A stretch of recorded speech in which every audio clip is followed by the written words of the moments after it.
Assalamualaikum warahmatullahi wabarakatuh. Saudara-saudari semua yang saya hormati, pertemuan kita yang perdana ini membicarakan masalah dalam penelitian. Bapak yakin bahwa pemakalah telah mengupload presentasinya beserta makalahnya di Google Classroom. Dan Bapak juga yakin saudara-saudari semua sudah mengikuti perkuliahan dan berdiskusi melalui Google Classroom. Tentunya harapan Bapak, saudara-saudari semua bisa memberikan pendapat-pendapat ataupun memperkaya perkuliahan kita itu di Google Classroom. Baik, Bapak sebagai dosen yang membimbing dalam mata kuliah ini ingin memberikan tambahan materi terkait dengan masalah dalam penelitian. Kalau kita berbicara masalah, tentu setiap orang bisa jadi berbeda-beda di dalam mengartikan masalah. Andaikan Bapak bertanya, mungkin saudara akan jawab, masalah adalah sesuatu yang mengganggu. Masalah adalah sesuatu yang mengganjal. Masalah adalah sesuatu yang menghalangi, dan sebagainya. Sesuatu yang tidak mengenakan.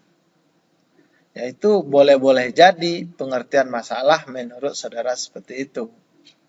Tetapi dalam konteks penelitian, dalam kacamata penelitian, masalah bukanlah yang seperti yang disampaikan tadi. Bagaimanakah pengertian masalah itu dalam kacamata penelitian?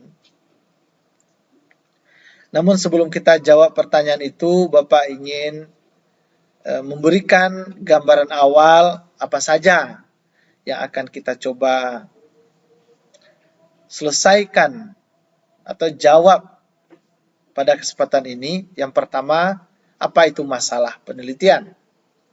Dan kemudian nanti dari mana munculnya masalah penelitian itu? Kita lanjutkan nanti apa pertimbangan dalam memilih masalah. Dan terakhir, bagaimana bentuk-bentuk masalah penelitian. Baik, untuk lebih runutnya ya atau sistematisnya pemahaman saudara, kita mulai menjawab pertanyaan yang nomor 1, apa itu masalah penelitian? Ya. Kalau kita lihat pendapat para ahli, menurut Sujana, masalah itu pernyataan-pernyataan yang sengaja diajukan untuk mencari jawabannya melalui penelitian. Ada lagi yang mengatakan masalah merupakan suatu kondisi yang memerlukan pembahasan, pemecahan, atau memerlukan informasi atau keputusan. Dan yang paling umum diartikan dengan masalah itu, masalah juga disebut sebagai gap atau kesenjangan antara apa yang ada dengan apa yang diinginkan. Nah, untuk lebih jelasnya, Bapak bisa ilustrasikan seperti berikut ini. Masalah itu yang dikatakan masalah dalam penelitian, terdapatnya perbedaan, berbeda antara dasein, apa yang ada, dengan dasolen, dan apa seharusnya ada. What is, itu sama artinya apa yang ada, dan what should be, gitu. Apa yang seharusnya ada. Ini bertolak belakang. Gitu. Apa yang ada, seharusnya ada. Kenyataan berbeda dengan harapan. Atau fakta berbeda dengan teori. Itu yang dikatakan masalah. Apa contohnya? Umpamanya ketika kita perkuliahan, katakanlah metode penelitian ini, kita sudah membuat kontrak perkuliahan. Apa kontrak perkuliahannya? Pemakalah 1 hari sebelum hari H sudah memasukkan makalah atau mengupload makalahnya ke Google Classroom. Itu harapan. Teori seharusnya, maka ketika mahasiswa tersebut yang sudah tekan kontrak tadi, ternyata dia mengupload presentasi dan makalahnya di hari H atau terlambat 1 hari. Apakah itu masalah? Nah, itu masalah. Kenapa? Karena antara faktanya, apa yang ada, dan seharusnya, itu tidak sama lagi. Kalau kita ilustrasikan, harusnya itu bundar gitu. Tapi kenyataannya segitiga gitu. Itu masalah namanya. Nah, jadi itu yang dikatakan masalah ketika adanya gap atau terdapatnya perbedaan antara apa yang ada dengan seharusnya ada. Apa yang ada itu realita. Data di lapangan nanti. Apa seharusnya ada itu berasal dari teori.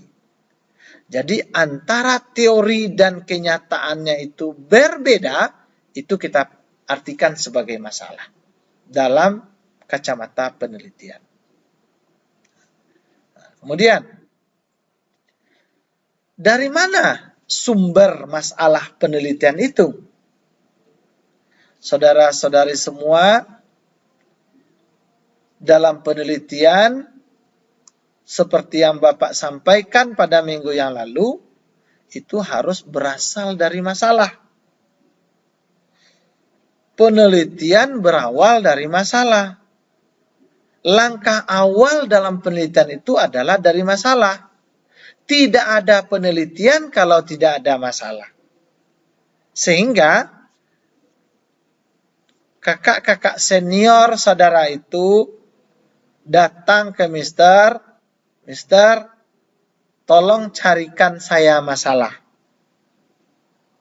Lupa jawab. Bapak aja mau keluar dari masalah, kok saudara mau cari masalah dengan Bapak? Maksud saya itu Pak, masalah penelitian. Nah, jadi kalau dia mau memang mencari masalah penelitian, dia harus tahu sumber masalah itu. Dari mana dia bisa mendapatkan masalah dalam penelitian itu, dari mana sumbernya. Nah, yang pertama, masalah itu bisa kita dapatkan dari hasil pengamatan pribadi. Katakanlah, objek penelitian kita itu adalah pendidikan agama Islam, PAI. Yang PAI itu dia berada di sekolah. Objeknya itu biasanya di sekolah. Dengan kita mengunjungi sekolah, lalu melihat apa yang terjadi di sekolah, realita yang terjadi di sekolah, baik itu berkaitan dengan metode, berkaitan dengan media, berkaitan dengan guru, berkaitan dengan siswa, apapun yang ada dalam kegiatan pembelajaran di sekolah, kita amati melalui pengamatan. Kemudian setelah kita mengamati, kita mencari tahu apakah yang terjadi di sekolah tersebut itu memang begitu harusnya atau tuntutan teorinya tidak seperti itu harusnya. Ketika kita tahu harusnya dan kita juga tahu seperti apa yang terjadi, ketika itu berbeda, itu adalah masalah. Makanya dengan pengamatan pribadi. Masalah itu tidak bisa direka-reka gitu. Masalah itu bisa kita katakan masalah kalau kita tahu apa yang ada dan tahu apa yang seharusnya ada. Jadi itu bisa kita cari tahu apa yang ada berdasarkan pengamatan. Kita mengunjungi sekolah, kita bertanya kepada pihak sekolah tentang segala sesuatunya. Kita mungkin cari tahu seperti apa persoalan-persoalan dihadapi oleh sekolah. Dan seharusnya bagaimana. Nah, dengan cara begini berarti itu hasil pengamatan pribadi. Kemudian, bisa juga yang kedua sumber masalah penelitian itu adalah artikel ilmiah. Artikel ilmiah itu bisa berupa artikel jurnal gitu, atau jurnal. Baik jurnal nasional atau internasional. Biasanya di dalam sebuah jurnal itu kita ketahui dulu, jurnal merupakan hasil penelitian seseorang yang dipublish gitu. Biasanya kalau seorang peneliti baru saja selesai meneliti, dia sebelum membikinkan bukunya, biasanya dia publish dulu dalam bentuk jurnal. Lalu dari mana kita dapatkan dari jurnal itu? Yaitu, sepeneliti biasanya dia mengedepankan berbagai persoalan. Namun persoalan itu tidak tuntas dia kupas semua. Nah, bagian yang belum dia kupas itulah yang nanti akan kita teliti. Juga demikian skripsi, tesis, disertasi. Di dalam skripsi ataupun tesis ataupun disertasi, biasanya peneliti mengedepankan sejumlah masalah yang lengkap dengan fakta-faktanya, namun si peneliti tersebut tidak menyelesaikan semua masalah yang ada. Dia hanya membatasi pada masalah tertentu saja yang dia pecahkan. Nah, bagi yang masalah yang tidak dia kupas ini bisa bagian kita untuk menyelesaikannya, untuk menelitinya. Jadi sumbernya bisa juga dari skripsi, tesis, disertasi. Atau sumber masalah penelitian itu bisa dari pertemuan ilmiah. Pertemuan ilmiah itu seperti diskusi-diskusi ilmiah, atau semacam webinar, atau semacam seminar nasional, seminar internasional. Biasanya setiap forum-forum diskusi ilmiah seperti itu, ataupun pertemuan ilmiah seperti itu, dia pasti mengusung sebuah tema, dan biasanya juga di sana mengedepankan fenomena-fenomena yang terjadi, dan kadangkala juga mengedepankan persoalan-persoalan yang saat itu belum bisa terjawab, dan akan bisa terjawab ketika sudah diteliti. Nah, ini adalah bagian kita. Jadi, apa tema-tema yang lagi hangat, yang lagi up to date, nah, ini bisa kita angkat untuk kita teliti nanti. Nah, karena dalam sebuah pertemuan-pertemuan ilmiah biasanya selalu mengedepankan sebuah persoalan. Dan persoalan itu belum terjawab pada saat itu. Butuh riset untuk bisa menyelesaikannya. Gitu. Nah, kemudian bisa juga sumber dari masalah itu dari pengalaman orang lain. Kok bisa pengalaman orang lain? Iya bisa. Ketika seseorang sudah pernah mengajar, kemudian dia berkeluh kesah kepada kita sebagai peneliti. Saya sudah mencobakan metode ini. Hasilnya tidak bagus. Sementara menurut teorinya, kalau ini digunakan katanya bagus. Tapi saya sudah buktikan hasilnya tidak sesuai dengan teorinya itu. Nah, sehingga kita ingin juga membuktikan teori itu. Berarti dasar awalnya tadi adalah pengalaman seseorang. Bisa jadi ketika kita datang ke guru, pengalaman guru itu kita tanya, apa masalah yang ibu hadapi? Dia lalu curhat, mengedepankan masalah-masalahnya, dan dari masalah itu kita memulai penelitian kita. Bisa juga muncul dari sana. Dan terakhir bisa jadi dari intuisi namanya atau hasil perenungan. Tapi ini 1 dalam 1000. Saudara sedang tidur atau sedang berenung, teringat saja pengalaman saudara pernah waktu PPL atau pernah waktu berada di sekolah, ingat ini ada masalahnya tentang ini, lalu saya ingin teliti.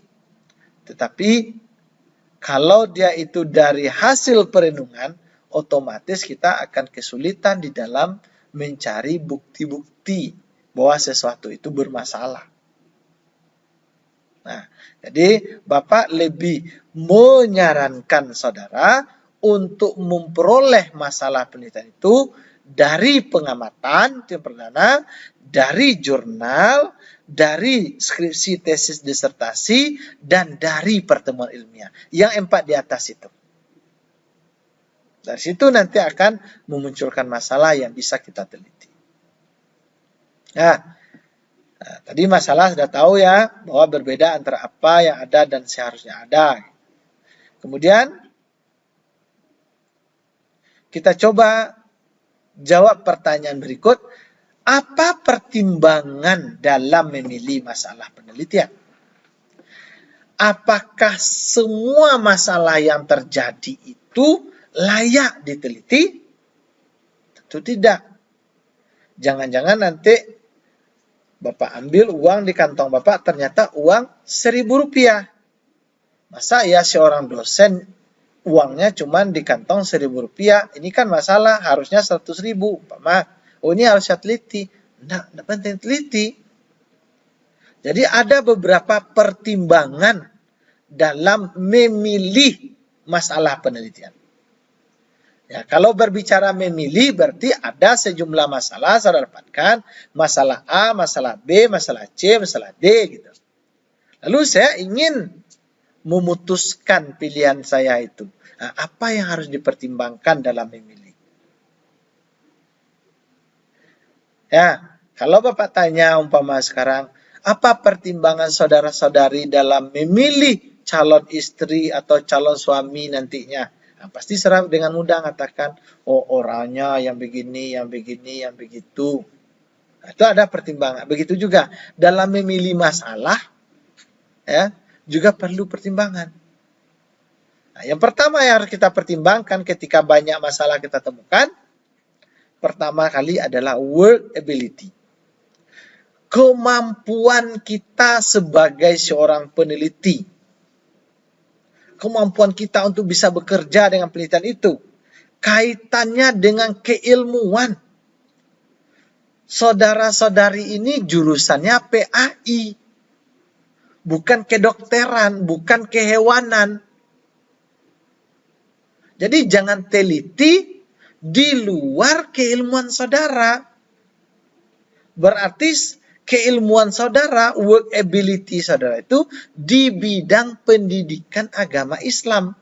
Sehingga penelitian saudara-saudara itu harus berkaitan langsung dengan pendidikan agama Islam itu sendiri. Jangan meneliti di luar itu. Jangan meneliti di luar pendidikan agama Islam sendiri. Nah, sebelumnya mungkin Bapak pernah, tapi apakah saudara di lokal ini sudah pernah Bapak berikan ruang lingkup garapan penelitian anak PAI, tapi biasanya itu Bapak sampaikan di metode penelitian PAI nanti gitu. Itu ada gawainya. Ruang lingkup cakupan pembicaraan skripsi anak PAI itu. Yang jelas, pertimbangan saudara pertama, keilmuan. Saudara Bapak ingatkan keilmuannya di bidang PAI. Jangan meneliti di bidang matematika, di bidang fisika, kimia, biologi, ataupun yang lain. Nah, itu yang pertama. Yang kedua, interest. Interesting atau menarik. Masalah itu menarik bagi saudara sendiri terutama dulu. Kenapa harus menarik bagi diri sendiri? Karena ketika sesuatu itu tidak menarik bagi kita, kemudian nanti dalam proses penelitian itu kita dihadapkan kepada berbagai masalah, maka kita akan mundur. Tetapi kalau kita memang tertarik untuk menyelesaikan masalah itu, maka kita akan mau berlama-lama ya untuk eksis di penelitian kita itu sehingga bisa kita menyelesaikan penelitiannya. Itu interest, menarik. Menarik bisa untuk diri kita dan menarik juga harusnya yang teliti itu untuk orang lain. Walaupun persoalan menarik itu adalah subjektif gitu ya. Tetapi sekurang-kurangnya bagi dari saudara sendiri sebagai peneliti itu harus menarik. Nah, kemudian yang selanjutnya adalah critical mass. Nilai manfaat. Pertanyaannya sederhana. Apa nilai manfaat ketika saya meneliti ini? Apa kontribusinya nanti? Apakah dapat memperkaya ilmu, pengetahuan? Apakah dapat menyelesaikan sebuah masalah yang krusial? Apakah dapat nanti menambah literatur referensi tentang bla bla bla? Intinya, apa nilai manfaat ketika masalah ini saya pecahkan? Itu kita pertanyakan. Kalaulah dia tidak memberikan kontribusi, buat apa repot-repot meneliti? Kalau toh nanti waktu kita habis, biaya habis, tetapi hasilnya tidak ada. Artinya tidak memberikan kontribusi apa-apa hasil penelitian kita itu, ya buat apa? Nah, itu dia yang kita pertanyakan. Critical mass-nya. Apa nilai manfaat yang akan kita dapatkan baik bagi peneliti ataupun bagi orang banyak ketika masalah ini diselesaikan. Nah, kemudian yang harus kita pertimbangkan lagi dalam memilih masalah itu available theory atau reference. Ketersediaan teori dan referensi. Penelitian itu tidak bisa dilakukan kalau tidak ada landasan teorinya atau referensinya. Bagus pun masalahnya, ada masalahnya, jelas. Tetapi ketika teori yang mendasari masalah tersebut tidak ada, tetap saja tidak bagus jadinya. Jadi bagaimana maksudnya available theory ini?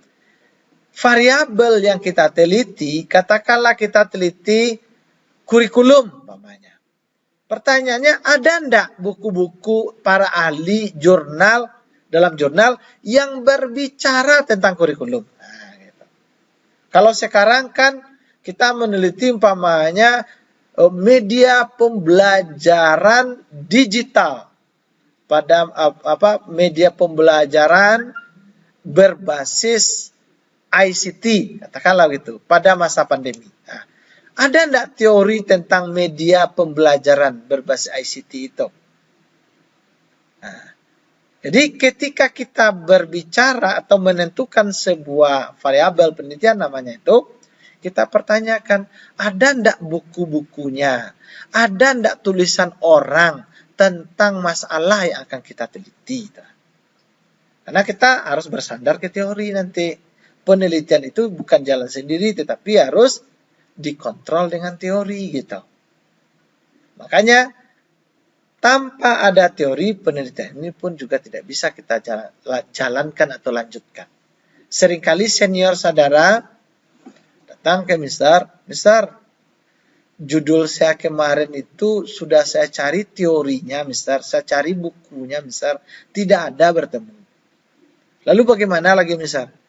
Kalau tidak ada bertemu, kebetulan Bapak dulu mengajar di bahasa Inggris, makanya bermister-mister dia. Kalau tidak ada teorinya, maka ganti judulnya. Karena tidak mungkin kita lanjutkan kalau tidak ada teori, tidak ada referensi, tidak ada ahli mengupas masalah itu. Gitu. Itu harus kita pertimbangkan. Kemudian selanjutnya harus dipertimbangkan dalam memilih masalah itu adalah masalah novelty dan up to date atau kebaharuan. Apa barunya penelitian kita ini dibandingkan penelitian-penelitian yang pernah ada gitu. Jadi kita harus pertanyakan, apa barunya penelitian saya ini ketimbang penelitian yang lain. Jadi kalau ada 4 masalah, mana yang terbaru. Jadi up to date itu juga isu-isu yang diteliti haruslah isu-isu yang terkini gitu. Yang terupdate begitu. Jangan isu-isu itu yang sudah kuno gitu, sehingga orang tidak menarik lagi untuk bacanya. Jadi yang diteliti itu isu-isu yang terkini, yang up to date, dan ada kebaharuannya. Itu maksudnya. Jadi itu pertimbangan di dalam memilih masalah penelitian. Nah, selanjutnya bentuk-bentuk masalah penelitian itu ada masalah dalam bentuk deskriptif. Saudara mungkin tahu dari istilah kata deskriptif, itu menggambarkan. Masalah yang berkenaan dengan variabel mandiri tanpa membuat perbandingan dan hubungan. Dia satu variabel saja, contohnya pelaksanaan pembelajaran fikih pada masa pandemik di MTSNX. Pelaksanaan pembelajaran fikih pada masa pandemi di MTSNX. Itu tidak ada hubungan, tidak memperlihatkan pengaruh. Dia hanya mendeskripsikan seperti apa sebuah fenomena. Dia hanya ingin mengeksplor, mengungkap seperti apa adanya di lapangan tentang sesuatu. Itu namanya masalah deskriptif. Lalu ada masalah asosiatif. Kalau asosiatif itu suatu pertanyaan penelitian yang menghubungkan antara 2 atau lebih variabel. Nah, kalau masalah asosiatif itu masalah yang berkaitan dengan hubungan. Umpamanya kita meragukan antara hubungan. Hubungan apa variabel contohnya? Ada enggak hubungan antara motivasi belajar dengan perolehan hasil belajar atau IPK? Ada enggak hubungan antara motivasi mengikuti belajar dengan atau motivasi mengikuti perkuliahan dengan perolehan IPK? Nah, secara teori mungkin ada hubungan. Semakin tinggi motivasi seseorang mahasiswa dalam mengikuti perkuliahan, semakin tinggi juga IPK-nya. Semakin rendah motivasi mahasiswa mengikuti perkuliahan, semakin rendah IPK-nya. Berarti ini adalah kaitannya adalah asosiatif hubungan.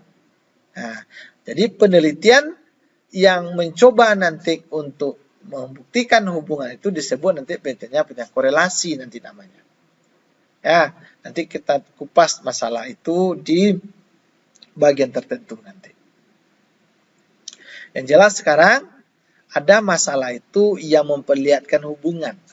Ada masalah itu yang berupa komparatif.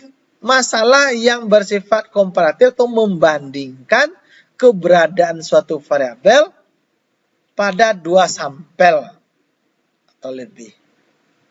Contoh, kita ingin membandingkan mana yang lebih baik, metode ceramah seperti ini daripada metode tanya jawab dalam pembelajaran metode penelitian. Mana yang bagus? Metode tanya jawabkah atau metode ceramah? Lalu kita ingin membandingkan, itu perbandingan di sana. Compare atau membandingkan. Mana yang bagus? Apakah metode ceramah atau metode tanya jawab untuk pembelajaran metode penelitian ini? Nah, itu namanya, kalau seperti itu bentuk penelitian itu namanya penelitian komparatif namanya. Masalahnya masalah komparatif gitu. Nah, jadi ada 3 bentuk masalah itu, ada masalah deskriptif yang mau diselesaikan, ada masalah asosiatif, dan ada masalah komparatif namanya. Nah, mungkin demikian saja pembicaraan kita tentang masalah dalam penelitian. Tidak banyak mungkin yang bisa Bapak sampaikan, hanya menambahkan ya dari apa yang sudah bicarakan bersama. Mohon maaf atas kekurangannya. Bapak akhiri pertemuan kita kali ini dengan baca hamdalah dan sampai berjumpa pada pertemuan-pertemuan berikutnya. Demikian saja. Assalamualaikum warahmatullahi wabarakatuh.